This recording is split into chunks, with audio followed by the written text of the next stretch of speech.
Hey everybody, how are you guys doing? I'm Eric Gerlach, and this is another talk on philosophy, French philosophy, and specifically a weird, interesting outlier, Bataille. His name, for Americans, might look like George, perhaps Georgie. Bataille, Bataille is... It's B-A-T, bat, and then A-I, and then L-L-E. And like in Spanish, in French, the double L's, I did not realize the similarity of that. It's like tortilla. It's pronounced with a Y, so that is bataille, is how it is pronounced. As in bat and then a tie, so you have a bat tie, or a bad tie, of which there are plenty. He lived from 1897 to 1962. He lived until the 60s. He was the philosopher closest to the surreal art movement of Paris in the 20s and 30s, at least a major philosopher of that. He wasn't a major philosopher in the canon, but he was the major philosophical person around that circuit. An outlying member as Breton, author of the Surrealist Manifestos and the Pope of Surrealism, disliked Bataille and his understanding of what Surrealism was, and they kind of had a bit of a falling out over that. I will make many more videos about Bataille and his work. Bataille and his work is actually something I need to understand more. I would not recommend Bataille's most famous fiction, which is one of the things that helped get City Light Books shut down along with Ginsberg's Howl, is a book called The Story of the Eye, which is a very short story, which is one of the most obscene, surreal, violent, and sexual stories ever written, I will have to say. It is basically about a young man and a young woman. They don't actually have sex together, but they experiment with sexuality in very weird ways together. And then they are confronted by a priest who hates them very much and says they're evil. They then there's sex and violence with the priest, and things end up very terrible in a very short story. And there's also eyeballs that travel around and have perspective in ways they really shouldn't. All of that is very much Bataille trying to deal with sex and violence in order to gain some kind of mystical, ecstatic state in order to realize meaning more. Bataille is thus, I would not read The Story of the Eye if you don't want to. It is...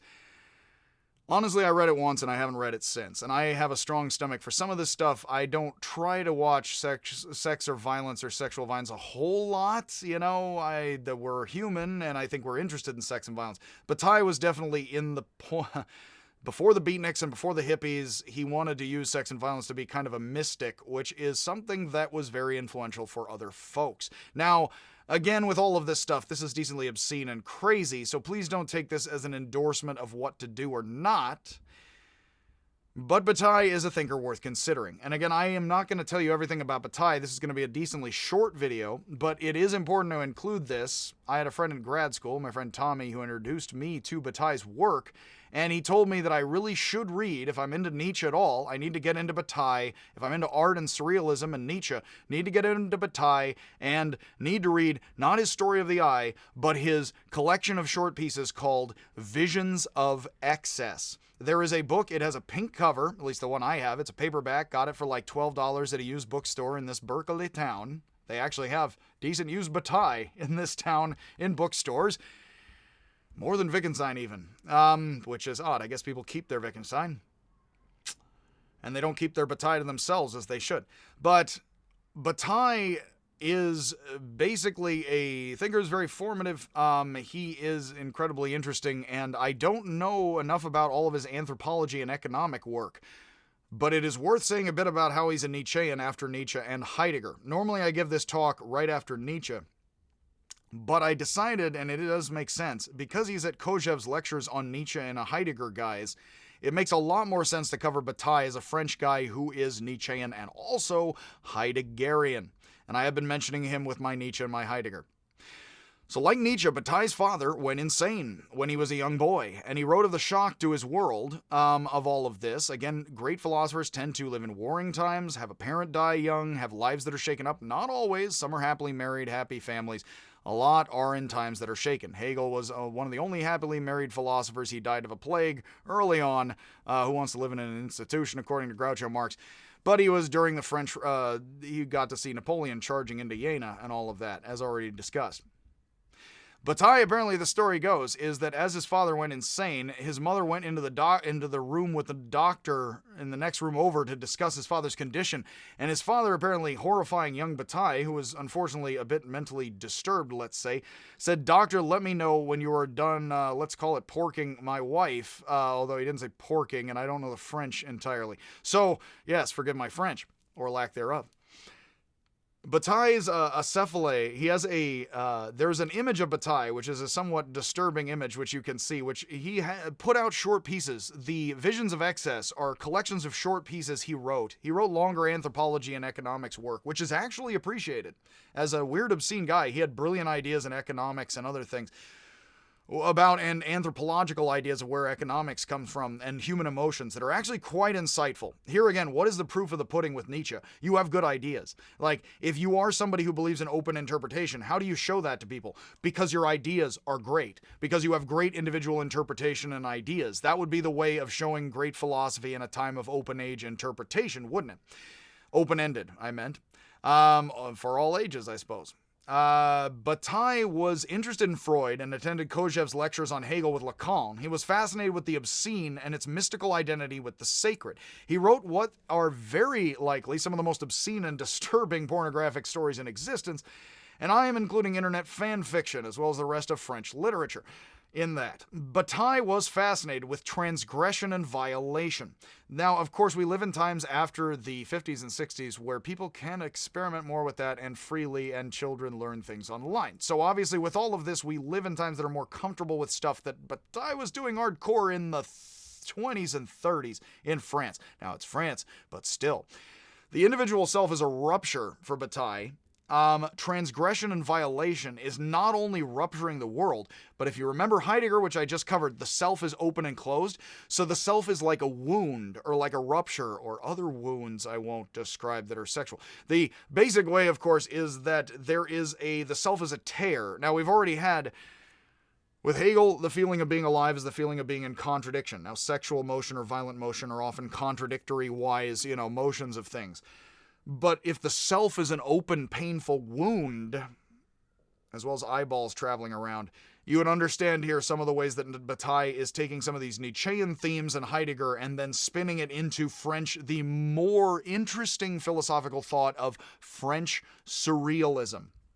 So, the individual self is a rupture, a thrusting out from and tearing apart from the world. I'm always reminded, Bataille was very into anthropology and native cultures. He was very into black people in the Americas, and into the Mayans and into the people of the Americas. And some of the stuff sounds like he's being kind of racist or judgmental, and maybe we can judge him or what have you. But he was really trying to throw open the gates beyond what people think is obscene to, you're like the Mayans, which people are like, no, I'm not, I'm Christian. And he says that the self popping out of the world is a bit like a splurt of kinds. Not just the kind famous in porn, unfortunately, I say to you, but the splurt of the blood out of the heart of a sacrifice victim, thinking of Odin or the Mayans or the Aztecs. That the individual, our own self, is painfully apart from the world, as if we're a splurt of blood out of our own heart, or a splurt of creativity, let's call it. He also said that very Freudian, every human thought is a fancy, I always mention, it's in Visions of Excess. Every idea, every great idea, Nietzsche mocks human intelligence and says we're a bunch of fancy idiot apes. Bataille takes the whole ape thing way down court, in ways most would not court. But he says every human idea is a fancy electric ape erection. He says we're an erect species. We're like, I'm standing as an ape. Look, I'm very proud of myself. And then we're like, ding, I want a sandwich. Or ding, I have a theory of physics or philosophy. And it's a fancy ape stiffy of sorts, if you get what I mean. Because he's into making everything stiffies and vajayjays, you know what I mean? Because he's Freudian and stuff like that. So he's way into probably making it real obvious and then not telling you what's really obvious, Yeah, I like that too, especially here. So, Bataille was into transgression. We have here a very unpleasant paradigm shift of sorts. In fact, the self is a shifting paradigm. The self is a splurt, is a rupture, is a breakage. Think about Breaking Bad, actually, now that I think about it. And the character the first episode, the character very much breaks from himself into a completely different character. The first scenes of that show definitely imply that the character undergoes a almost chemical transformation and becomes a very different standout gangster character with explosions. Explosions? Mr. Torg from Borderlands. That would be self as rupture, self as not completely understood, self as self-interpretation, self as painful, sexual, and violent deep down with Freud and a bit of Heidegger speak. Well, what are the beatniks and surrealists and Bataille? What is Dali? What does all that look like to you? Bataille was very familiar with Dali's work and definitely has things to say about it. I'll mention here in a second. It's coming up right in the notes. So this is basically Fichte's Das Ich with a Freudian sexual backflip, a sexual twist, or tryst, as it were, yes? Shaken, not stirred. So with all of that, if you have a sexual Das Ich that's kind of like a boner or a splurt, that's basically Bataille's whole sexual world language kind of thing, if you get it. Bataille was talented at inventing violent and sexual metaphors, you might notice, comparing self-conception and assertion of the ego to an erection, an orgasm. Think about if you don't have erections or what have you, even if you're an erect ape, let's say, on your... Bataille says, no one speaks for the big toe. The big toe, he says, post-Darwin, is what gave us our big brain. We had to stand up, blood comes to the head. Now we have big brains. We evolved big brains because we have the big toe. But as a Marxist Freudian says, we cover up the big toe. We don't like the big toe. He might think things about big toes that I don't, that are a little, don't kink shame. You know, I don't have kink to shame. So, hey, here. All of that, the kink and the kitsch, which this guy, yeesh, is setting on fire and dancing around. So... Also, he compares it to a fascist revolution. He is thinking of the Nazis. Of course, unfortunately, we've had tiki torches, right? Their Nazi book burning is like an orgasm. It's like a splurt of blood. He is dangerously, and Nietzsche says thinking is dangerous. He is comparing the Nazis and the Nazis rising up. I hate to say it, but this is appropriate a little at this time, given the politics and other stuff. He is not saying none of us are Nazis. Foucault, who loves Bataille and is very interested, the later hipper French thinkers know Bataille and they're into Bataille plenty. Baudrillard, Foucault love Bataille and add him on to other stuff, which is one of the reasons I had to get into the guy. Once I realized his place in all of this stuff, it's important to mention him, even though he's really fun but obscene, which is cool, of course, to mention a bunch of crazy stuff. It's not that in a certain sense, if we're talking about brute human nature, Darwinian style, then a fascist rally where you burn books is an orgasm. It is that it's not a good one. Bataille's not a Nazi. He says never befriend a racist. Bataille said in print, never befriend a racist. As an anti-racist, as somebody who read Nietzsche saying I'm an anti-Semite, Bataille says I'm an anti-racist, do not befriend racists. He says this, and he says no. Every thought in the mind is an erection and an orgasm and something like a fascist revolution. Nietzsche says every thought in the mind wants to play God at one time or other. Notice how humanizing and humbling all that is. Of course, he is identifying himself with the Nazi uprisings as well as firmly rejecting them as crazy, of course. Because he's identifying with the Aztecs, shoving a dagger into somebody and doing human sacrifice, and thinks that the Aztecs are the most honest civilization. It's again, death, taxes, unfortunately sex, as already mentioned, isn't inevitable. Came up with randomly joking in another lecture. But some people look at me with concern when I say the Aztecs are the most honest society because they just stab you. They think that Bataille is pulling a bit of a Camus and that he's like, well, Latinx people and or Arabic teenagers will just stab you or stab the stranger with Camus. Let's not think of what stab the stranger could mean in the context of Bataille. So anyway, moving on with my words and not other organs and faculties, we have here that, of course, he means actually no, the Aztecs actually are the most honest compared to white people and Europeans and Nazis. And he says, no, when they stab you, it's a comedy. Not for them, though, but for all of us, we can experience this as comedy because just as we laugh at a pratfall, and when we laugh at somebody falling in comedy, we're laughing at our own death and pain or potential death here in a Heideggerian Freudian way. The Aztecs, he says, want to experience death, so they haul one guy at a time up the pyramid. Thwack, death and taxes. Now we've all experienced death. Excuse me, I've experienced burping and gas. Now that we've all experienced gas, pain, and death, somewhat, Bataille says the sacrificial victim could ask everybody, hey, why don't you stand up here? You can experience death too. They're like, no, we want to actually experience death without dying. So we're going to watch you die instead. All this stuff is, of course, deeply amazing thinking. Bataille, like Nietzsche, does not try to systematize it. He does good work on economics where he really goes to town, talking about native tribes and where economics comes from and human emotions, which I think is fantastic. Like the Aztecs, being honest, human, gotta kill somebody. Somebody's doing the sacrificing. So yeah, there you go. And again, I think he is a guy of his time, he's trying to say the Aztecs are just as civilized as anyone, as he says that. So he is not pulling a colonial, again, you can judge for yourself, but he really is trying to be anti-countercultural flip-off colonialism, kind of with both hands before even that was a thing and was cool. Nietzsche argued that a great thinker should encompass all without exclusion, subsuming all contradictions, as Hegel had hoped to do with his system. Bataille believed in including and encompassing the most reviled of all things in order to achieve mystical visions, much as some ancient shamans would cut themselves to achieve ecstatic states of consciousness. I do mention the Inuit, who are called Eskimo to the north somewhat, they do not have so many plants, so they actually don't have many drugs. Aristotle actually argues in his work on logic. The Scythians do not have vines, therefore they do not have grapes, therefore they do not have wine, therefore they do not have intoxication, therefore they do not have flute players. It's almost like arguing if you don't have whiskey and or heroin, you can't have great saxophonists or something. Much love and sorry about that. Essentially, for Bataille, these shamans did not have drugs, so they would somewhat cut themselves. Please don't cut yourself. I was going to say it reminds me a lot of Bataille of, and I think he is thinking of this example specifically, reading of Native Americans in the Plain States. I believe it may be, I don't want to say it's the Winnebago, I'm going to screw this up.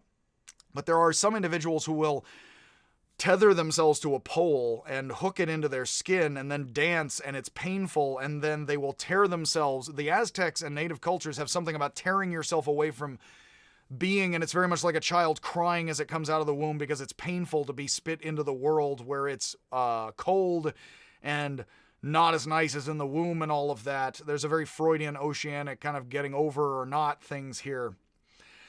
Reminds of the sun dance and basically like the sun, things the Aztecs say about the sun and the self being tethered to the pole in some shamanic things where you have to tear yourself away from the pole and physically harm your chest and your heart area in order to sort of pop away and become an individual, symbolic of the pain of thrownness into existence and being individuated in the world for Schopenhauer and or Heidegger and Fichte and all of that.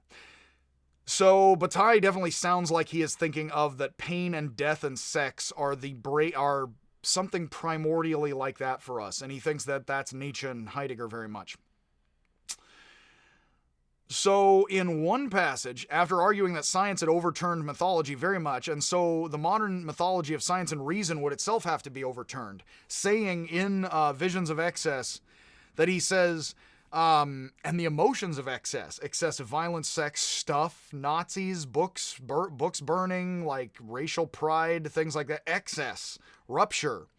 Bataille says that a lot of ancient economics were, I spend and blow all of this money and set all this on fire, and that's my amazingness. Just wasting money is the original spending of money, is wasting money to feel powerful, is very much the potlatch, is very much binds the community together, is early economics for, we could say, very pre or as quantitative, because you're just getting rid kind of stuff to help in a weird way, sort of, in the basic feelings of humanity.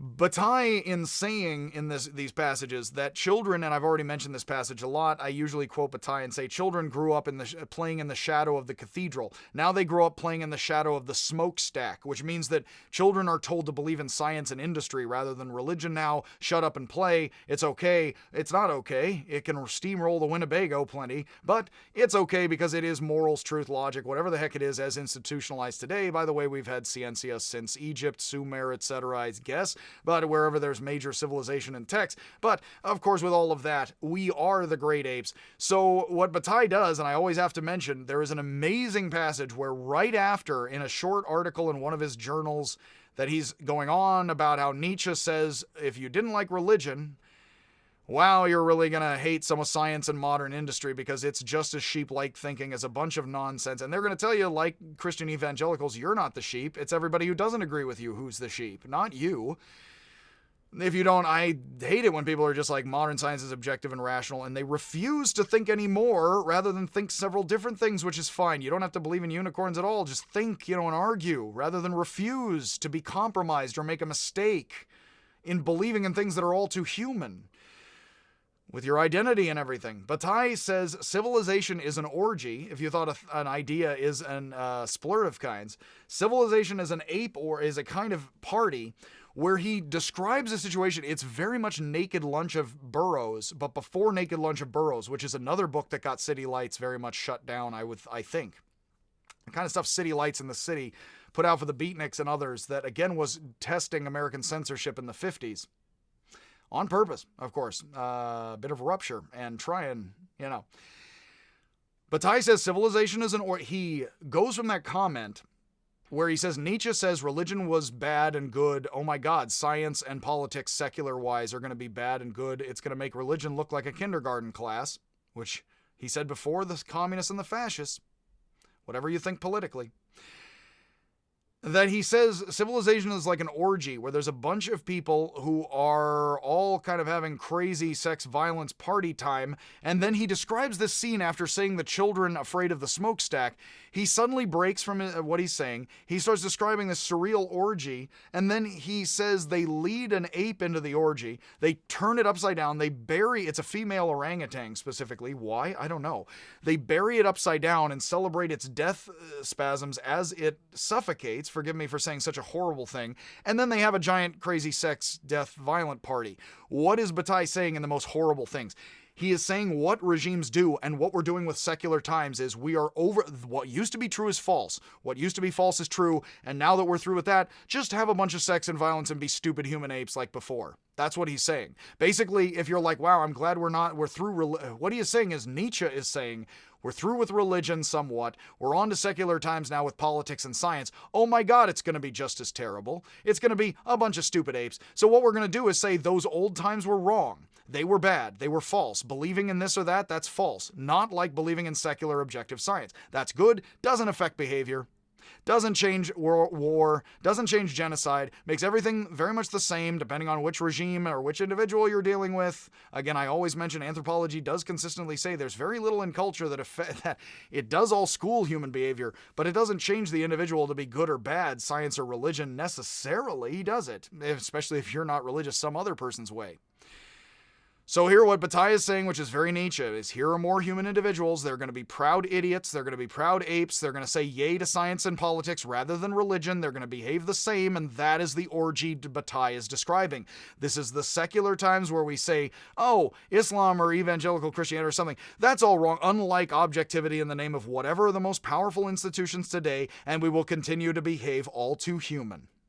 That is what Bataille is saying. He doesn't say it explicitly, but it is almost impossible to read the whole passage and then suddenly have a break, which is very Nietzsche. Suddenly break and suddenly start describing something else. It is very, like Nietzsche says, these are some of my truths, and then he starts berating women in his early work and very misogynistically. It's hard not to read that as in Nietzsche saying my most objective truths are my subjective hang-ups about women, which Derrida thinks is cool, but awful, evil cool, of course. Bataille is basically saying, no, as much as this is changing, reforming, this is a bunch of apes having sex and violence. That's Freud. What else is new under the sun? Which the Aztecs believe, and Bataille knows that the sun sets itself on fire and self-immolates, like that monk with Rage Against the Machine cover in Vietnam, etc. The sun self-sacrifices. Like the Christian missionaries were amazed and said the Aztecs believe, sort of like Jesus in the sun, is that the sun is setting itself on fire and dying all the time in order to provide light and health and goodness for humanity, which is sacrifice, which is potlatch, which is sacrifice, burning things off. It's again, Bataille is trying to get to what are our deeper human drives, and he believes he can shake things up to show us what it is with excessive sex and violence in ways in a modern time. Well, how the heck Isn't that plenty of what you've already been exposed to? Please don't watch many Lars von Trier movies, of course. But David Lynch, well, more of that, but not so much, All of these things, again, are transgressive. Art films are usually sad, yes? They usually don't end happy, and if they end happy, it's usually a weird, happy ending that's not so happy. Yeah. All of this stuff has influenced so many artists and authors and people that then they influence others that you can't tell a lot of times people get this or Nietzsche directly when they do a surrealist work. But it's very important before you interpret a whole lot of art, do whatever you like, interpret everything without any classes or books or anything. But if you want to interpret surrealism well, be a little familiar with some Nietzsche, some Heidegger, and some Bataille, because you gotta know some of that in order to know what some of the pieces some of the folks are playing with, or the folks influenced by the folks are playing with. Yeah? So he somewhat has the passage of Zarathustra in mind. Zarathustra and Nietzsche are constantly going on, Nietzsche's Zarathustra, about how man is an ape. And we're a stupid ape, we don't know any better. Nietzsche in his... The On Truth and Lies in a Non-Moral Sense says we're some ape on a planet, we say silly things about this rock in space that's temporary, and then we're all dead, is what he says effectively, and we don't care about anything unless it resembles us in appearance, unlike the crystalline space being in the bikini that needs Captain Kirk to teach space bikini being, no gender assuming, the nature of love. Unless it resembles us, we do not care about it. Again, I have cats, but much love. Mammals we care about. Anything non-mammalian, it's the thing or something else. I don't even know if that's a mammal. It's not very reptilian. I don't know. I gotta think more about that.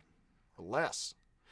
Bataille also argued that Salvador Dali's painting The Lugubrious Game, if I'm pronouncing that right, in which in the lower left corner a man, it is clearly a painting about, weirdly, the horrors of masturbating and feeling guilty about masturbating. Dali was a guy who refused sort of to have any sexual contact with others. He was also very right-wing and kind of fascist, plenty. Also had a pet anteater or something, The heck? It's kind of like the Italian futurists, who were also right-wingers, who were very forerunning, kind of like, let's do a bunch of crazy stuff. Which I do like their work somewhat, but as not my politics. So Bataille argues that in the lower right corner of The Lugubrious Game, there is a man who has clearly crapped himself in his underwear, and that is facing the screen, and there's a guy sort of over his head, like ashamed, clinging to him. And he's like sort of delusionally looks happy on his face, but the shame character is covering the face. Dali said this is the most beautiful painting ever so far because it had succeeding in making a crap stain, I would say differently and often do, beautiful. I don't know if you agree with him. I don't have to, but he doesn't care if we do. He is dead and maybe loving it. Like Nietzsche, Bataille rejected nationalism, fascism, and racism, arguing no one should befriend a racist. He says that in print in his work, probably before the Nazis rolled in. And that Nietzsche's sister is possibly worse than Judas for betraying her brother's work to the Nazis. I guess he likes Nietzsche a lot. Bataille identified fascism with an obsession with cleanliness and purity, don't kink shame, an obsession with boundaries, exclusion, and repression of the self. The very things that Nietzsche sought to overcome and Bataille sought to encompass. Again, Zarathustra says, be a sea so you can receive a polluted stream and not become impure. Well, holy heck, if you have been paying attention to 2 minutes of this talk, what the heck isn't Bataille doing with that and sex and violence? Yeesh, she's trying to become the biggest sex violence sea that Schopenhauer ever tried to get tough sea legs over on the rickety vessel impermanent of the self. In Ecce Homo, Nietzsche's no homo, it's not about being gay. In Ecce Homo, Behold the Man, Nietzsche wrote that he was not a man, but dynamite. Jaspers wrote that Nietzsche had dynamited the mountains such that now we can freely construct what we wish to out of the pieces. Now we can freely play with the pieces of the mountain. Think memes, of course. Bataille wrote that Nietzsche was a star, and so in the end, going insane and going out right as he was becoming famous, being a star, he had to explode. As only such a tragic end was fitting for so great an individual, or couch flung from a hotel room by a rock band that was short-lived, yes? Which, of course, now we actually have so much more Bataillean stuff, don't we? After rock music, after the 60s, after even rap music, plenty.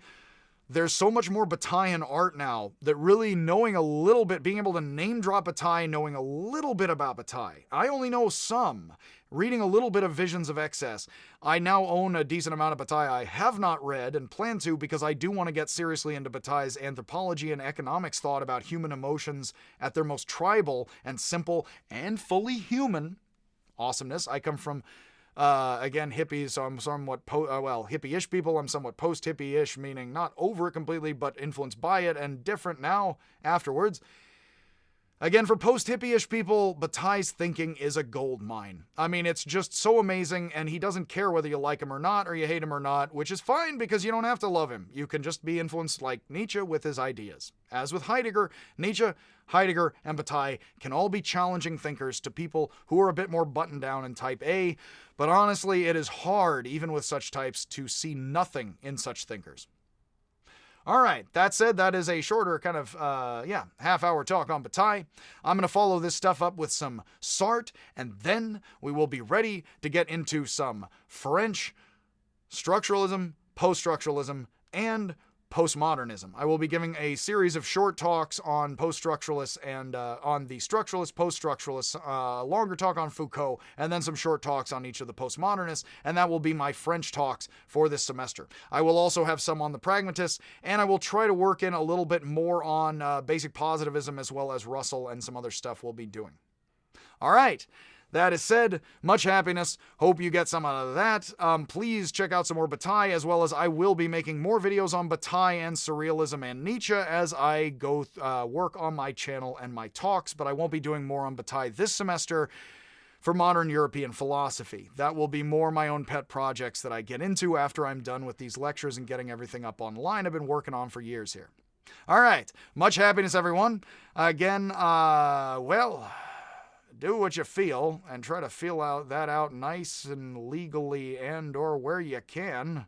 And again, consensually with people, possibly somewhat unlike a sacrifice. Much happiness, much love. And again, as with all of this and the sun, I will see you, look into you with the brightness of the eyes, if and when I ever see you.